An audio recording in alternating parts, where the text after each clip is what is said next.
Something a little calmer now, because a new garden opened today at the Royal Derby Hospital where people can plant bulbs in memory of their loved ones. The peaceful new space will be available to anybody who's lost a friend or relative at the hospital. The first bulbs were planted there this afternoon, as Giles Taylor reports.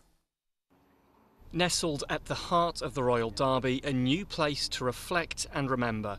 Among the first people to plant a flower was Elizabeth. Sadly, I've lost two important people in my life here.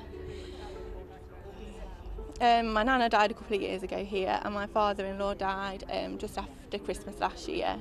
And I am an end-of-life link nurse for the ward as well. So I do feel very passionate towards end-of-life care. The garden has cost £14,000 to put together, thanks in part to a large donation from Tesco's. And today was the culmination of a long and thoughtful design process. It came about from a chance remark by a member of staff saying, wouldn't it be nice if we had a facility where people could come and plant a bulb in memory of a loved one who's died at the hospital. So we started looking into other gardens that had been done around the country and what could we do, and looking at the spaces that we had here, and came up with the idea of the Healing Garden. Successfully done. Thank you very much. Today was just the first planting ceremony. The aim is to hold 3 of these every year to ensure this garden remains continuously in bloom. It'll always be in full flower, so it'll always be different, it'll always be growing, so there'll always be something of interest for families, and not just families of patients that have died in the hospital, other families that are visiting and may have somebody that's seriously ill in hospital as well.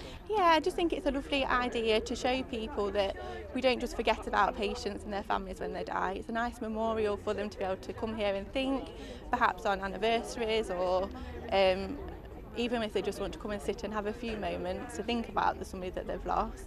The public will get their first chance to plant here at the next ceremony in September. Giles Taylor, BBC East Midlands Today, Derby. Wonderful idea. That's beautiful space as well, isn't it? Gorgeous.